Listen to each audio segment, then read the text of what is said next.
Поради увоз на над 100 тони ориз од азиските земји, домашните количини од есенската реколта ќе останат неоткупени и по амбарите на земјоделците, велат членовите на иницијативниот одбор за спас на оризопроизводството после состанокот одржан во Облешево.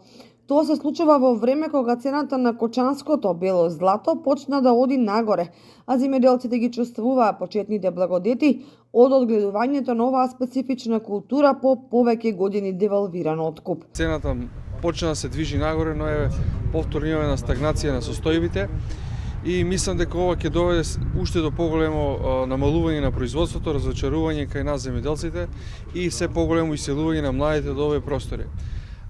За нас оризопроизводството значува минато кое што било многу богато со ориз и пред се означуваше иднина која што ни гарантира опстанок на овие простори, но за жал не можеме да најдеме никаков јазик со оваа власт за да најдеме решение како да го заштитиме оризопроизводството.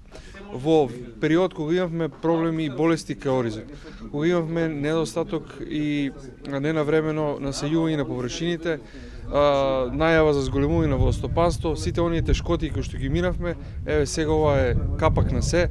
Значи имаме увоз на ориз кој што тежок удар за нас и мислам дека ќе донесе се поголемо разочарување. На состанокот на оризопроизводителите, членовите на иницијативниот одбор, присуствуваше и Цветан Трипуновски, кој истакна дека со увозот на ориз сред откупна сезона директно се удира по екзистенцијата на земјоделците, бидејќи откупот ќе биде блокиран или забавен, а откупните цени ќе бележат тренд на намалување.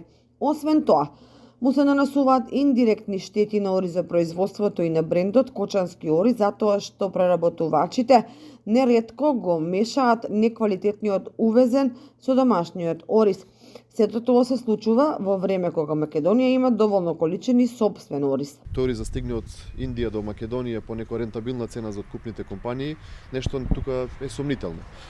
Дополнителен факт е дали се поставува прашањето дали институциите прават контрола на терен, дали македонскиот кочанскиот ориз се меша со некоите увезни сорти па се манипулираат и потрошувачите широм Република Македонија и дополнително она што постојано го говориме дека трговците, односно она организирана група го јаде трудот на македонскиот земјоделец.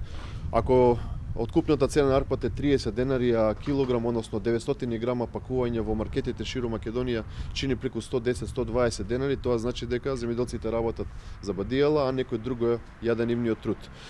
Дополнително разговаравме за тоа што беше ветување дадено од министерот Николовски од владата на СДСМ дека изминатава година ќе се променат законите во Републичкото собрание и оризот ќе стане стратешка култура. Гледаме дека тоа е уште една лага во низата лаги пред која што ги пласираше власта со разни изговори. Ние како опозиција постојано апелиравме, дури предлагавме измена на закон, и тоа власта не најде за сходно да го направи таа измена, така да денеска може да кажеме дека оризопроизводството во Република Македонија е доведено до минимум. Во Република Македонија во минатото се произведувале преку 25 милиони килограми арпа. Денеска тоа производство е преполовено. Речисно околу 12-13 тежи реколтата. Тоа е за оризова арпа, односно бел ориз е негде на 5 до 6 илјади тони.